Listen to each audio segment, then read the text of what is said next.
Bonjour mesdames et messieurs et bienvenue à ce web journal du mercredi 11 février. Marie-Ève Lachance à la une du journal Le Quotidien. Un fils se bat pour la libération de son père. En effet, Véronique, le fils Paolo Almario est présentement chargé de cours à l'Université du Québec à Chicoutimi et son but, c'est de faire libérer son père, donc de prouver sa non-culpabilité.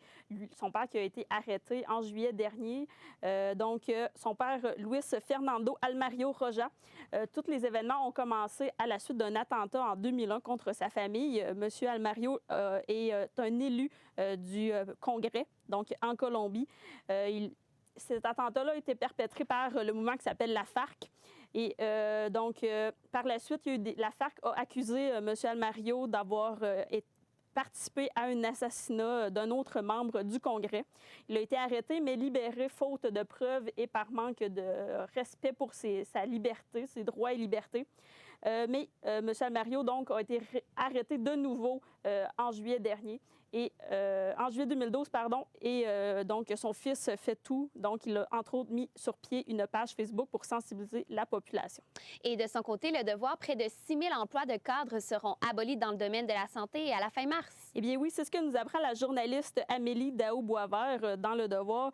Et tout ça, c'est un des nombreux amendements qui sont sortis lors du projet de loi 10, donc le fameux projet sur la santé qui a été adopté par opposition du Bayon vendredi dernier, donc à l'Assemblée nationale. Et puis, donc, tous les cadres seront temporairement mis à pied, mis au ballottage, si on veut. Et ensuite, certains seront replacés dans les nombreux nouveaux établissements. Et donc, ça amène beaucoup d'inquiétudes et d'incertitudes pour les syndicats. Et la presse et le Journal de Québec ont choisi de parler de TransCanada qui ne s'installera pas à Cacouna. Eh bien oui, la société albertaine a décidé, après des mois de controverses, mais surtout après la publication comme de quoi les belugas sont bel et bien en danger, en voie d'extinction, alors qu'il faut les protéger. TransCanada a quand même ciblé d'autres lieux possibles pour installer son port pétrolier. Il pense entre autres à Bécancour, Lévis, Baie-des-Sables ou peut-être même quitter le Québec pour faire 2 ports au Nouveau-Brunswick. Alors, c'est vraiment un dossier à suivre. Et pour conclure sur une note artistique, le Journal de Québec a dévoilé qu'AC/DC sera de passage au Québec l'été prochain. Eh bien oui, le groupe australien seront une des têtes d'affiche pour le Festival d'été de Québec. Donc, ils seront sur les plaines d'Abraham le 28 août. Ils vont aussi être de passage au Stade olympique à Montréal le 31 août et les billets seront mis en vente dès le 16 février à 10 h. Excellent. Merci beaucoup, Marie-Ève. Un plaisir, Véronique. L'ex-député de Roberval, Denis Trottier, et l'ancien maire de Lebel-sur-Quévillon, Gérald Lemoine, appellent élus et organismes de la région à se joindre au mouvement Touche pas à mes régions. Ils ont aussi déploré la méconnaissance du gouvernement libéral envers la situation des régions ce matin au cercle de presse tenu à l'UQAC. Jérémy Legault, M. Lemoine a fait un long voyage pour venir en discuter. Effectivement, Véronique, M. Lemoine, qui a fait plus de 10 heures de route depuis son village de Quévillon, Lebel-sur-Quévillon. Donc, il est venu volontairement et sans être payé pour venir discuter de l'avenir des régions ici, aujourd'hui. Et quel est l'enjeu principal dans un contexte de rigueur économique? Eh bien, selon messieurs Trottier et Lemoine, l'économie d'une région est moins dynamique qu'une économie urbaine et métropolitaine comme Montréal, par exemple. Alors, selon eux, couper dans les gras d'une région, ça revient à l'étouffer. Alors, c'est beaucoup plus difficile pour une région de se relever, surtout lorsqu'il y a des coupes budgétaires. Et de plus, selon les deux invités au cercle de presse de ce matin, les coupes budgétaires en ce moment n'aident pas les grands centres, puisque ce sont les régions qui nourrissent les grands centres, selon eux. D'ailleurs, on va écouter M. Denis Trottier à ce sujet. Il y a une chose que ces gens-là ne comprennent pas, c'est que c'est les petits ruisseaux qui font les grands fleuves. C'est pas les grands fleuves qui font les petits ruisseaux. Ça, c'est une conception très différente là, de ce qui nous a été présenté jusqu'à maintenant. Alors, M. Trottier ici compare les petits ruisseaux aux régions et les grands fleuves aux grands centres métropolitains. Alors, selon lui, en coupant dans les petits ruisseaux, on se retrouve avec des problèmes à long terme dans les grands centres. C'est pourquoi il trouve dommageable et dangereux les coupes du gouvernement libéral dans les régions. Et que propose M. Trottier et Lemoine au manque de compréhension du gouvernement? Eh bien, en fait, ils demandent une rencontre, un débat, parce que pour eux, le mouvement Touche pas à mes régions n'est pas un mouvement d'opposition, mais bien un mouvement de mobilisation et de compréhension. Selon eux, une discussion avec le gouvernement libéral aurait tout à gagner pour les deux partis, puisque les régions doivent, oui, se faire entendre, mais surtout se faire comprendre. Il ne faut surtout pas s'apitoyer sur son sort. C'est ce qu'il déplore au Saguenay-Lac-Saint-Jean, puisqu'il y a un manque d'ingérence de la population et des organismes envers le mouvement. Alors, selon eux, il faut que la région se mobilise et se fasse entendre, tout en incluant aussi les organismes culturels et communautaires dans leur discours, pas seulement les élus municipaux qu'on entend souvent parler ces temps-ci. Alors, actuellement, il y a un statu quo qui devrait être à éviter, selon eux, en région. Et dites-nous, Jérémy, comment explique-t-il le manque de participation du Saguenay-Lac-Saint-Jean? Eh bien entendu, il y a l'argument qu'on entend souvent dans les dernières semaines, c'est que la proximité géographique entre les élus municipaux et M. Philippe Couillard, qui réside et travaille à Saint-Félicien, crée un certain malaise et ont peur de contrarier le gouvernement libéral en embarquant dans le mouvement. Mais bien entendu, les deux invités croient qu'il faut que la population et les organismes se réveillent et fassent comprendre au gouvernement que des coupes comme ça, c'est très dommageable et dangereux pour une région. Et aussi, ils déplorent surtout une méconnaissance du sujet en termes de région. En terminant, Denis Trottier est inquiet de la situation économique régionale. Oui, effectivement, Véronique, M. Trottier s'inquiète du manque de la baisse démographique et des fermetures d'emplois, en plus, bien entendu, des coupes budgétaires du gouvernement. Merci beaucoup, Jérémy. Ça fait plaisir.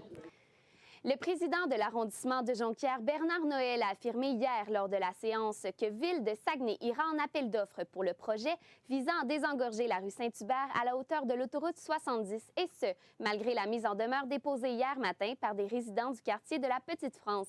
Audrey Huot-Grondin, la période de questions a été mouvementée. Effectivement, des résidents du quartier de la Petite-France à Jonquière ont fait entendre leur désaccord. Cependant, les membres du conseil d'arrondissement n'envisagent pas l'annulation du projet. Hier soir, des citoyens ont présenté une pétition. Nous avons recueilli 987 signatures, dont 411 signatures contre le projet dans notre secteur couvert. Le conseiller du secteur croit que la pétition regroupe qu'une infime partie des citoyens concernés.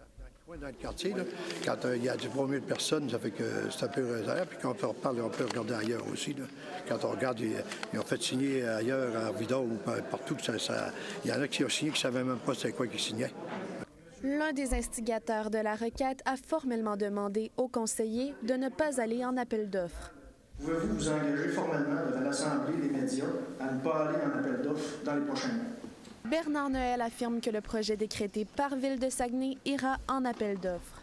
Puis, le 2 février passé, il y a eu un décret pour plusieurs travaux qui vont avoir lieu dans l'ensemble de Ville de Saguenay, dont ce projet-là. Et nous, l'arrondissement de Jonquière, on ne peut pas défaire ce que la Ville a fait. Puis, on a pris la décision de continuer d'aller de l'avant avec le projet. D'autres alternatives ont été présentées aux membres du conseil.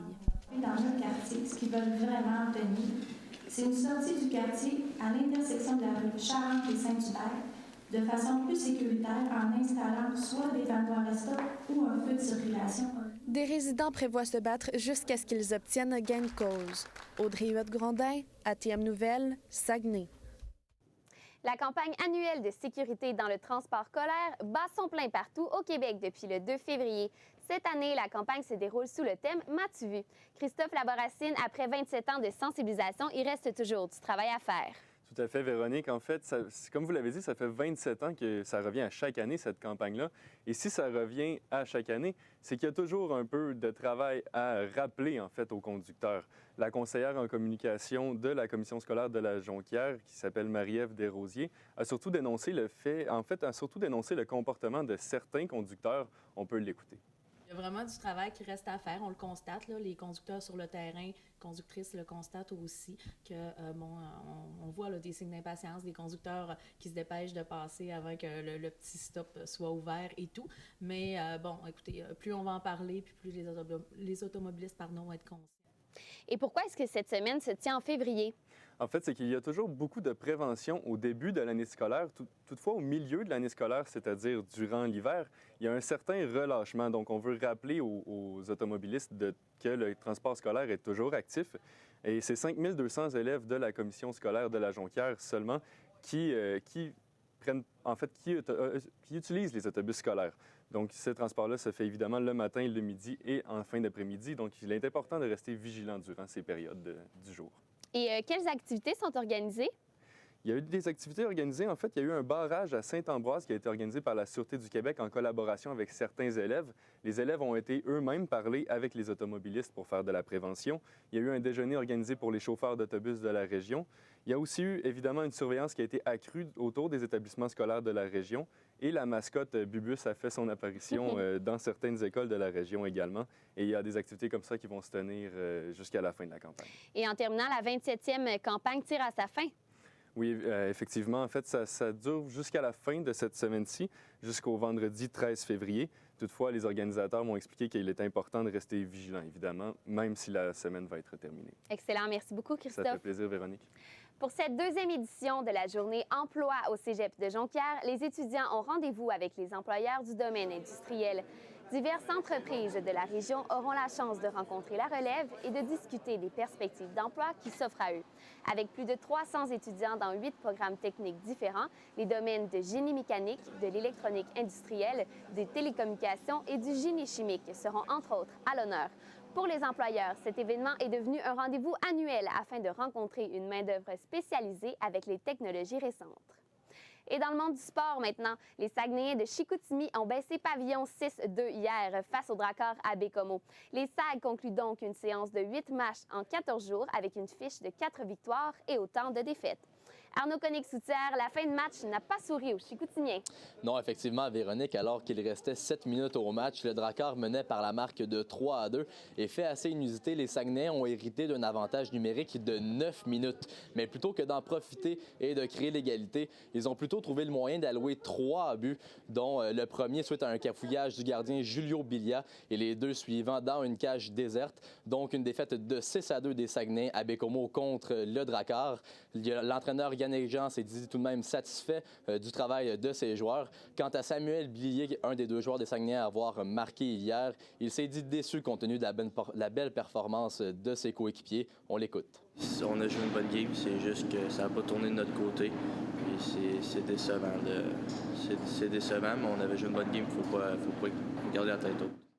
Et les 2 dernières semaines ont été très éprouvantes pour la troupe de Yannick Jean. Effectivement, Véronique, 8 matchs en 14 jours, c'est énorme. Et c'est surtout que ces matchs-là ont été joués à vive allure de haut pointage. On a des 5-1, 6-5, 6-2, 5-0. Et c'est important dans de tels matchs de resserrer la défensive, mais surtout que les gardiens fournissent de bonnes performances. Et encore hier, c'est le cafouillage de Julio Bilia qui a coupé les jambes aux Saguenayens. Et c'est ce qu'a secondé l'entraîneur Yannick Jean en point de presse. Ce type d'erreur a aussi son effet sur le banc. On écoute encore Samuel Blier. Ça arrive, tout le monde fait des erreurs, ça arrive. Peut-être qu'il y a eu une petite erreur de concentration. Puis sur le banc, c'est stressant, mais c'est des choses qui arrivent, je pense, puis il faut juste pas les refaire.